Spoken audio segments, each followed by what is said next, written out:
Paz, irmãos, como adiantado pelo reverendo Lucas, essa noite nós daremos continuidade ao Salmo de número 19.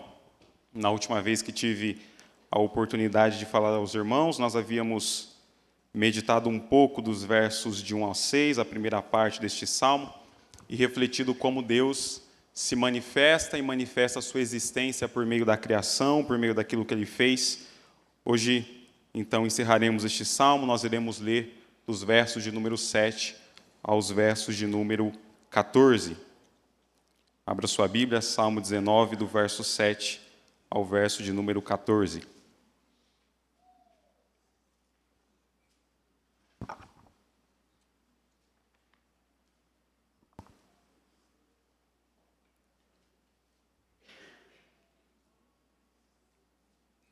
Salmo 19, do verso 7 a 14, nos diz assim: A lei do Senhor é perfeita e restaura a alma. O testemunho do Senhor é fiel e dá sabedoria aos simples. Os preceitos do Senhor são retos e alegram o coração. O mandamento do Senhor é puro e ilumina os olhos. O temor do Senhor é límpido e permanece para sempre.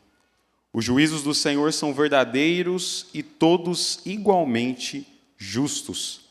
São mais desejáveis do que o ouro, mais do que muito ouro depurado, e são mais doces do que o mel e o destilar dos favos. Além disso, por eles se ademoesta o teu servo. Em os guardar, há grande recompensa. Quem há que possa discernir as próprias faltas? Absolve-me das que me são ocultas. Também da soberba guarda o teu servo, que ela não me domine. Então serei irrepreensível e ficarei livre de grande transgressão. As palavras dos meus lábios e o meditar do meu coração sejam agradáveis na tua presença, Senhor, rocha minha e redentor meu. Vamos orar mais uma vez, queridos? Cristo, diante de Ti, Senhor, nos colocamos como servos, ó Pai, que precisam ouvir a Tua voz, que precisam ouvir a Tua palavra. E sabemos, Cristo, que o Senhor se revela por meio das Tuas Escrituras, por meio da palavra e do Evangelho que o Senhor deixou. Fala conosco, Senhor, fala aos nossos corações, para a glória do Teu Filho Jesus. Amém. Querido, deixa eu lhe fazer uma pergunta. O que você faria se você pudesse ter tido a oportunidade de ser um apóstolo de Jesus? Imagine aí que no lugar de Pedro, de Tiago ou de João, estivesse lá você. É você que está lá pescando quando Jesus chama Pedro e manda largar as redes, né? E Pedro então deixa as redes e o segue. Imagine, meu irmão, você já parou para pensar nisso? O que você faria ou como seria a sua fé se você tivesse tido a oportunidade de ser um dos discípulos de Jesus que caminhou com Ele, né, vendo os milagres de Cristo ali ao vivo e a cores? Reverendo Lucas está expondo o Evangelho de João para nós e temos visto como Jesus está fazendo milagres para manifestar a sua divindade, para manifestar que Ele é o Filho de Deus. Imagine que é você que está lá nas bodas de Caná, vendo Jesus transformar água em vinho, vendo Jesus fazendo o paralítico andar. Será que sua fé seria melhor, meu irmão? Será que você seria mais crente se você tivesse andado aí no ministério de Jesus por aproximadamente 3 anos? É interessante nós pensarmos nisso, porque o próprio apóstolo Pedro vai nos dizer que este não deve ser o nosso pensamento. Porque a nós que não fomos testemunhas oculares de Jesus, nós temos algo maior e melhor. Nós temos a revelação da palavra de Deus. Já parou para pensar nisso, meu querido irmão? Que a Bíblia dada a nós é dita pelo apóstolo Pedro, que é muito melhor do que se nós tivéssemos andado com o próprio Jesus. Quero então falar contigo nesta noite, tendo por base os versos que nós lemos sobre o tema Uma Mais Firme Profecia. e meditarmos um pouco sobre o que a Bíblia fala a respeito dela, isso do verso de número 7 ao verso de número 11, e qual é a nossa reação diante da revelação das Escrituras, dos versos de número 12 ao verso de número 14. Nós havíamos, ano passado, comentado como o próprio Cristo está se revelando a nós, fazendo isso de maneira geral, por meio da sua criação, e nós vimos isso dos versos 1 ao 6, e é também interessante vermos como o próprio Cristo agora está se revelando por meio da sua palavra. Por mais que Cristo demonstre a sua existência por meio da criação, ela não é suficiente para trazer salvação ao nosso coração. Por mais que nós olhemos a luz do sol ou vejamos o luar, contemplá-los não fará com que salvação chegue a nós. Nós precisamos de algo ainda maior, de algo ainda melhor, para que a salvação, então, arranque o coração de pedra e coloque um coração de carne, trazendo, então, uma viva e poderosa salvação a nós. E é isso que o salmista Davi está fazendo. Ele está agora fazendo essa transição do verso 6 para o verso 7. Enquanto nos 6 primeiros versículos ele fala da revelação geral de Deus, agora a partir do verso 7 ele vai dizer como o próprio Deus se manifesta, como o próprio Deus se revela por meio da sua palavra. E a primeira recomendação que Davi faz é que a lei de Deus é perfeita e ela nos dá sabedoria. Veja o que diz o verso de número 7. A lei do Senhor é perfeita e restaura a alma. O testemunho do Senhor é fiel e dá sabedoria aos simples. A primeira recomendação, meu irmão, é que a lei de Deus é perfeita. E quando Davi usa a palavra perfeita, não é apenas em contraste àquilo que é imperfeito, é em contraste com aquilo que é incompleto. Ou seja, a palavra de Deus, a palavra revelada, ela é perfeita e completa. Nós não precisamos de nenhuma adição, nós não precisamos de nada mais no que tange a nossa fé, a não ser as Sagradas Escrituras. Com isso, Davi quer dizer que todos nós, quando instruídos perfeitamente na lei de Deus, não carecemos de mais nada para a perfeita sabedoria de encontrarmos Deus manifestado e revelado em sua palavra. É isso, meu irmão, que a palavra de Deus é. Ela é completa e perfeita. E veja que Davi vai dizer que esta palavra, que é completa e perfeita, restaura a nossa alma. A palavra alma que Davi usa faz referência às nossas emoções, às nossas paixões, aos nossos sentimentos, a quem nós somos. Ou seja, quando instruídos por meio da palavra de Deus, essa palavra restaura a nossa vida. Lembre, meu irmão, como era a sua vida antes do Evangelho te alcançar? Quando você descobriu a Cristo e quando Ele te alcançou, essa palavra mudou você. Ela mudou quem você era. Ela mudou os seus desejos, ela mudou os seus sentimentos, de modo que agora você odeia aquilo que Deus odeia e passa a amar aquilo que Deus ama. A palavra de Deus ela é perfeita e completa, restaurando os nossos corações. Essa semana eu ouvia uma história de um dos grandes teólogos que nós temos, que é Santo Agostinho. Santo Agostinho viveu uma vida completamente depravada, aproximadamente até os seus 30 anos, quando ele se converte. E vai dizer a história, não é algo oficial registrado, né? Alguns historiadores vão dizer isso, que Santo Agostinho, certa vez, debaixo de uma árvore, ouve crianças cantarem a respeito da palavra de Deus, e ele, convicto do seu pecado, corre até sua casa, pega o Novo Testamento e começa a ler Romanos. Ele era um homem que vivia uma vida depravada, de bebedices, de orgias, e Santo Agostinho agora se converte, compungido em seu coração do seu pecado, e diz a história que, certa feita, ele está andando pelas ruas, e uma das mulheres com quem ele havia se envolvido olha para Santo Agostinho e começa a correr atrás dele, dizendo: Santo Agostinho, Agostinho, sou eu. E Santo Agostinho começa a acelerar o passo, né? Começa a correr daquela mulher, e ela lhe diz: Santo Agostinho, eu sou aquela mulher. E ele vira para trás e diz: você é aquela mulher, mas eu não sou mais aquele homem. Você é a mesma mulher, mas eu já não sou mais aquele homem.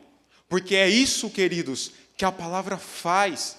Ela restaura o nosso coração, ela restaura quem nós somos. E essa revelação de Deus é confiada, porque ela foi dada e falada pelo próprio Cristo. O apóstolo Pedro vai dizer que nenhuma revelação procede de consciência humana, porque ela é falada pelo próprio Deus. E esse testemunho, meus irmãos, como diz o final do verso 7, é fiel, ele é poderoso para nos dar sabedoria. Ou seja, a palavra de Deus em sua completude, em sua infinitude, ela dá sabedoria àqueles que são simples demais. A Bíblia faz tolos em sábios. A Bíblia faz com que homens e mulheres simples tenham discernimento para viver a vida. E é interessante porque a palavra simples aqui usada, ela faz referência a algo que está de mente aberta. Ou seja, a palavra de Deus nos instrui ao momento de fechar as nossas mentes. Talvez uma das maiores mentiras de nossos tempos é que nós devemos ter a mente e o coração aberto e receptivo para tudo. Para algumas coisas, nossa mente tem que estar aberta, mas para outras, ela tem que estar muito bem fechada.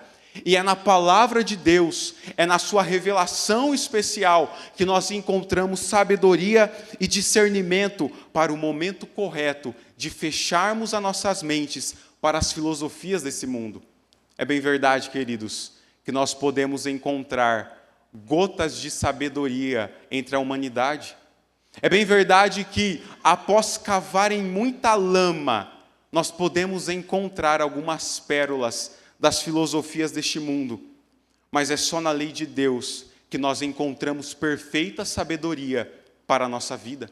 É só na palavra revelada que nós encontramos perfeita exposição para aquilo que Deus requer de nós, do modo não apenas que acreditemos no que Ele fala, mas de modo que nós vivamos aquilo que Ele fala.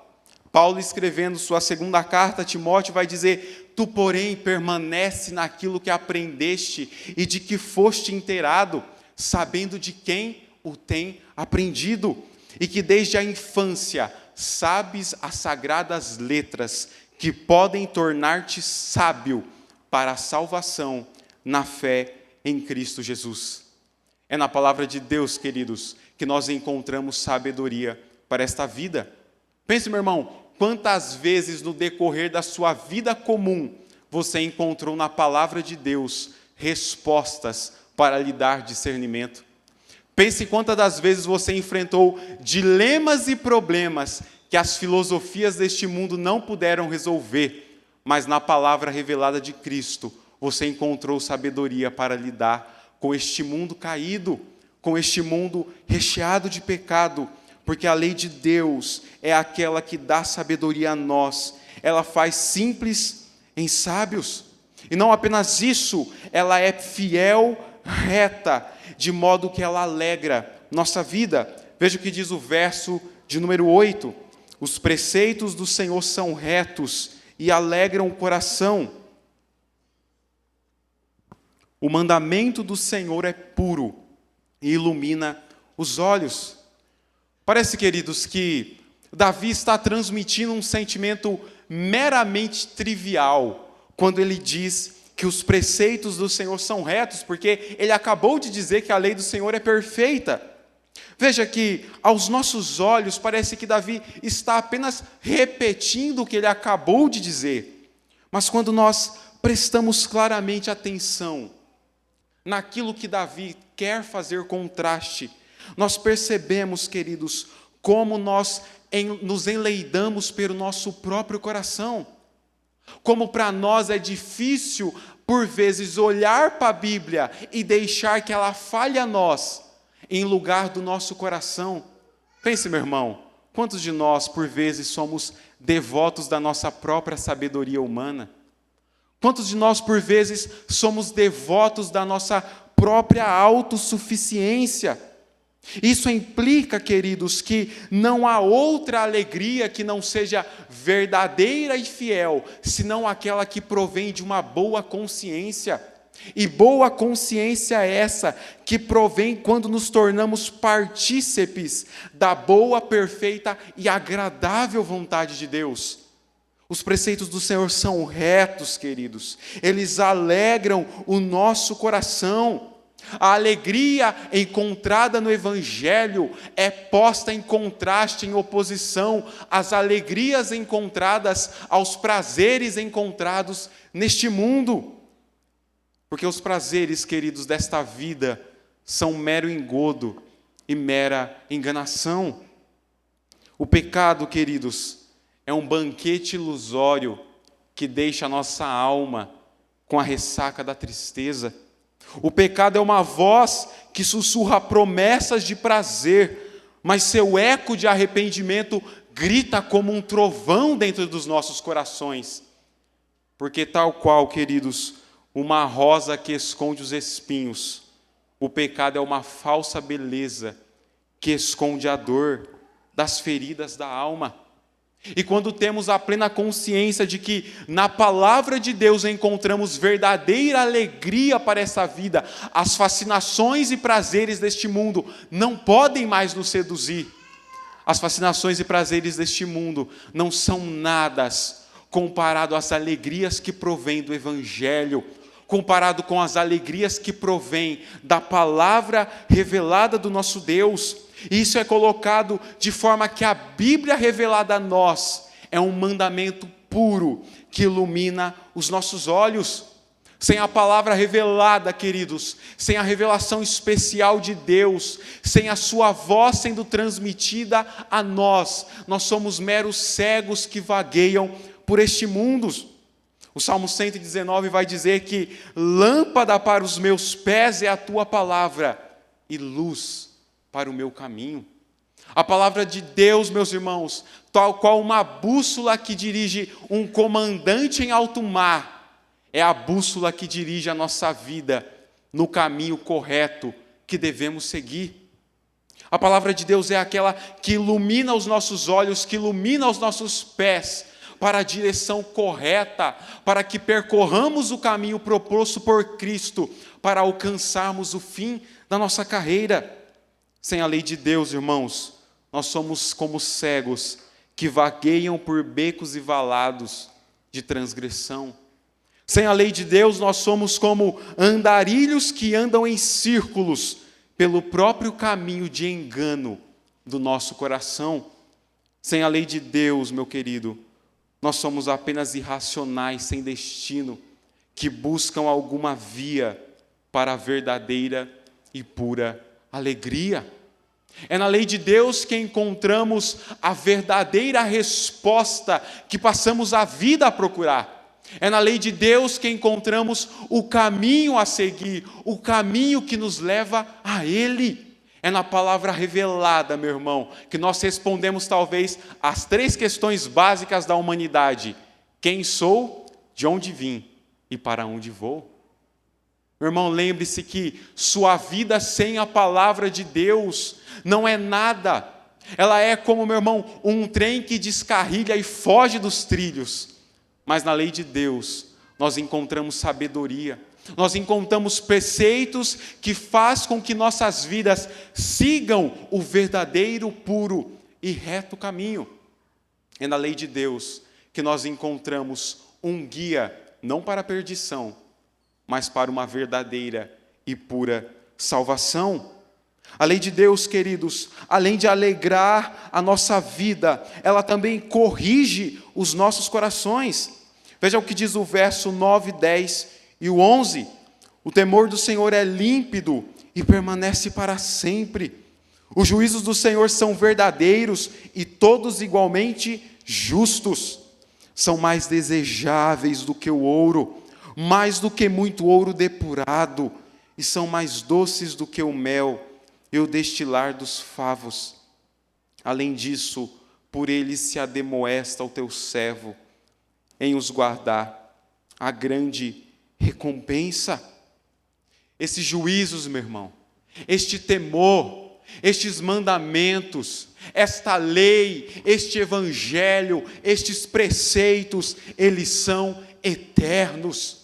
Lembre-se, meu irmão, que a palavra de Deus pregada há 100, 200, 500 anos atrás, é a palavra de Deus falada hoje, porque ela é eterna, ela não tem fim, e ela é posta com o objetivo de corrigir a nossa alma e de corrigir o nosso coração.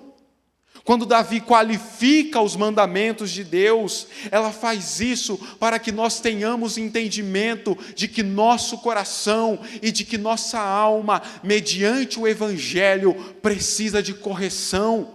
Que nosso coração, como tolo que se desvia, precisa voltar ao caminho da verdade, e é a palavra de Deus que vai dizer para nós que estamos errados.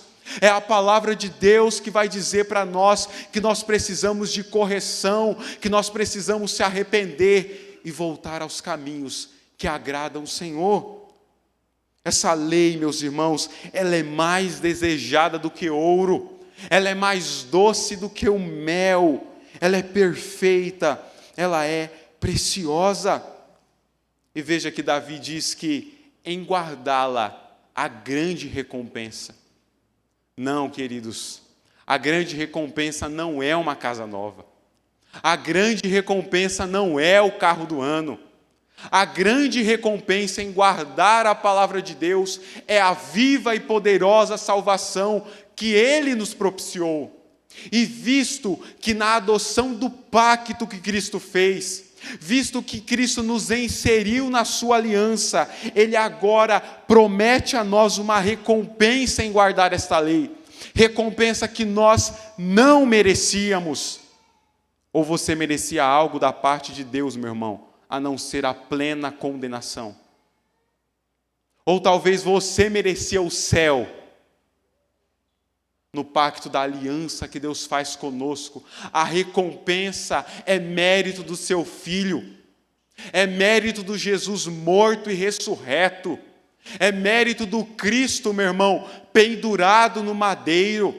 E agora, quando guardamos essa palavra, quando guardamos este evangelho, quando compreendemos em nossos corações que a lei de Deus foi deixada para a correção de nossa alma, há uma viva recompensa conquistada pelo Filho de Deus. Esta recompensa é a salvação que o próprio Cristo obteve e nos proporcionou. Cristo, meu irmão, é aceito diante de Deus com a autêntica obediência, e esta autêntica obediência é agora imputada a mim e a você. Esta autêntica obediência é imputada aos filhos de Deus, aqueles que Cristo salvou e irá salvar. Esta lei, meu irmão, ela é perfeita, estes preceitos são retos, este mandamento é puro, este temor é limpo. E são mais desejáveis do que ouro depurado, são mais doces do que o mel. Meu querido, qual a importância que as Escrituras têm em sua vida?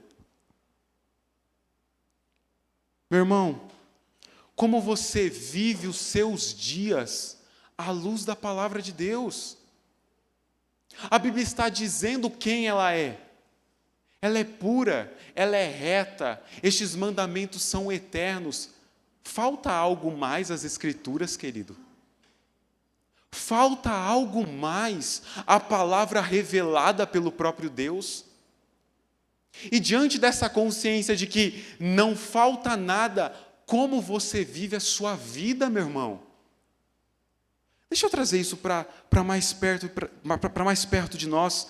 Meu irmão, qual a influência que as Escrituras têm no modo que você vive a sua vida comum e diária? Qual a influência, querido, que a palavra de Deus tem no modo como você vive o seu trabalho? No modo como você se relaciona com a sua esposa ou com o seu marido? Qual a influência que a Bíblia tem, meu irmão, no modo como você gasta as suas finanças? Qual a influência que a palavra de Deus tem no modo como você cria e educa seus filhos? E agora que o Israel está para nascer, eu posso falar de criação de filhos, né? Qual a influência, queridos, que a palavra de Deus tem na nossa vida comum? A Bíblia lhe é suficiente, meu irmão?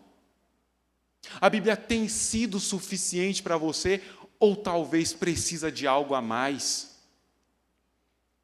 Ou talvez nós precisamos ouvir a voz de Deus de uma outra forma que o próprio Deus não deixou para nós revelada. E aí já dizia o pastor John MacArthur: não me diga Deus está falando, se a sua Bíblia está fechada. É nela, queridos, que temos o próprio Deus falando a nós. Quer ouvir a voz de Deus? Leia as Escrituras, medite nela. O próprio Jesus nos disse: meditai nas Escrituras, pois elas testificam de mim. É na palavra de Deus, meu irmão, que nós encontramos aquilo que tanto buscamos e almejamos, ouvir a voz do Criador. Meu irmão, vá gastar tempo com as Escrituras, querido. Vá gastar tempo com a palavra. Vá gastar tempo, meu irmão, com a inspiração divina, revelada e deixada por Cristo. Nós temos tudo do que precisamos quando entendemos que a Bíblia é Deus falando a nós. Quando entendemos que a Bíblia, meu irmão, foi deixada e falada por Ele. Gaste tempo com ela, meu irmão. Gaste tempo com as Escrituras. Porque, como diz Paulo a Timóteo, ela pode tornar-te sábio para a salvação que há no Filho de Deus. É nas Escrituras que temos, meus irmãos, viva e poderosa voz de Cristo, clamando aos nossos corações. Mas a Bíblia não simplesmente fala quem ela é. Ela não simplesmente diz suas características e as correções que ela faz a nós. Por meio dela, nós também podemos ver quem nós somos. Por meio das Escrituras, nós podemos também discernir qual é o nosso fiel propósito e como é o nosso coração caído. Veja o que diz os versos de número 12 a 14. Quem há que possa discernir as próprias faltas? Absolve-me das que me são ocultas. Também da soberba, guarda o teu servo, que ela não me domine. Então serei irrepreensível e ficarei livre de grande transgressão. As palavras dos meus lábios e o meditar do meu coração sejam agradáveis na tua presença, Senhor, rocha minha e redentor meu. Veja, queridos, que diante da revelação especial de Deus, nós podemos ver quem nós somos por essência. Veja, Davi inicia dizendo: quem pode discernir as próprias faltas diante de tão grande revelação? Você pode, meu irmão? Conte aí os pecados de sua vida. Conte aí quantos erros e quantas injúrias contra Deus você já cometeu em sua vida. Você pode discernir os seus próprios erros? Não vamos longe. Neste ano que está começando, como diz o presbítero Arsênio hoje de manhã, o ano começou agora, depois que o carnaval passou. Quantos erros, meu irmão, e quantos pecados nós já cometemos contra Deus. Você pode discernir as suas próprias faltas, você pode entender os seus próprios erros, contar os seus pecados, contar as palavras que foram pronunciadas por você que desagradaram a Deus, contar os pensamentos que você teve que vai contrário à santidade do próprio Deus. E diante de uma lei tão pura, tão sagrada, diante de uma revelação tão justa, nós não podemos discernir quão iníquos e quão pecadores nós somos. Pense aí, meu irmão, numa escala de 0 a 100, quão pecador você é? Pensou? Isso ainda é pouco comparado a quão pecador você é. É pouco comparado a quão pecador eu sou. Não podemos discernir os nossos erros, não podemos discernir quão necessitados nós somos de Deus.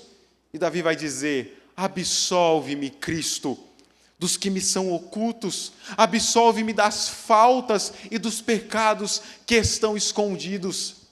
Sim, queridos, nós temos pecados intencionais, mas também temos aqueles pecados que estão escondidos no porão do nosso coração.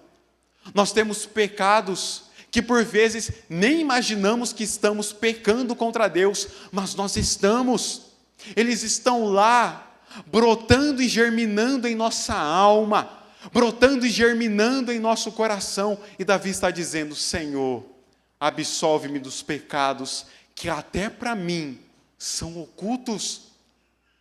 É na perfeita palavra, é na perfeita instrução e revelação de Deus que nós podemos entender quão pecadores e quão necessitados nós somos.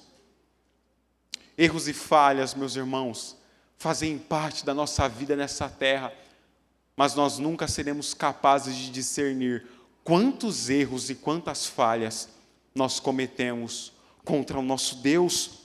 Quantos pecados nós cometemos que estão escondidos no fundo da nossa alma. Tão vis pecadores somos, que a nossa necessidade diante das Escrituras é: Senhor, eu não sei o tamanho da graça que me foi proporcionada, mas eu sei, ó Cristo, que nada do que eu fizesse seria suficiente para apagar os meus pecados diante de Ti. Davi pede que Deus o guarde da soberba, Deus o guarde do orgulho, porque a autoconfiança que temos, queridos, é que por vezes no decorrer da nossa vida, nós não achamos que somos tão pecadores assim. Por vezes nós estamos como o publicano e o fariseu: graças te dou, ó Deus, porque não sou tão pecador como este. Eu leio as institutas 3 vezes na semana. Ah, queridos, se soubéssemos quão necessitados somos, se soubéssemos quantos nossos pecados ofendem a santidade do nosso Deus, nós oraríamos como Davi: guarda-me, Senhor, da minha própria autoconfiança, guarda-me de achar que eu não sou tão pecador assim, guarda-me de achar, ó Cristo, que em minha própria consciência e no meu coração mau, eu posso ir a Ti, sem graça e sem misericórdia sendo derramada sobre a minha vida. Queridos, Davi encerra dizendo: as palavras dos meus lábios e o meditar do meu coração sejam agradáveis na Tua presença, Senhor, rocha minha e redentor meu.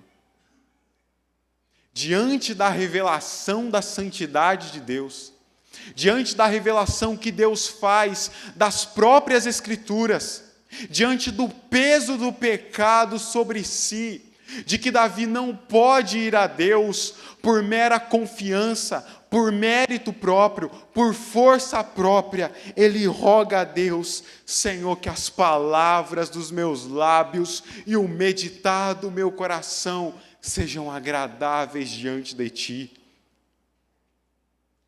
Não simplesmente como um poeta, queridos, que está escrevendo o Salmo 19, mas como um suplicante que diante do Rei do Universo clama por clemência, clama por misericórdia, clama por piedade. Ele diz: Senhor, que o meditar do meu coração seja agradável diante de Ti. João Calvino, comentando este versículo, vai dizer a nós: rogo-te, ó Deus, não só que eu seja guardado de precipitar-me em atos carnais de transgressão, mas também a moldar minha língua e meu coração para a obediência da lei.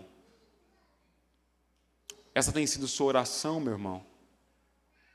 Diante de uma plena consciência de que você é um pecador que necessita de Deus, a tua oração tem sido para que Cristo guarde o teu coração?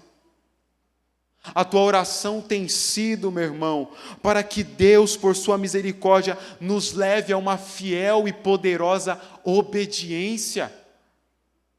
Obediência a esta palavra revelada, obediência a essa palavra deixada por Cristo. Meu irmão, me permita fazer algumas aplicações para nós.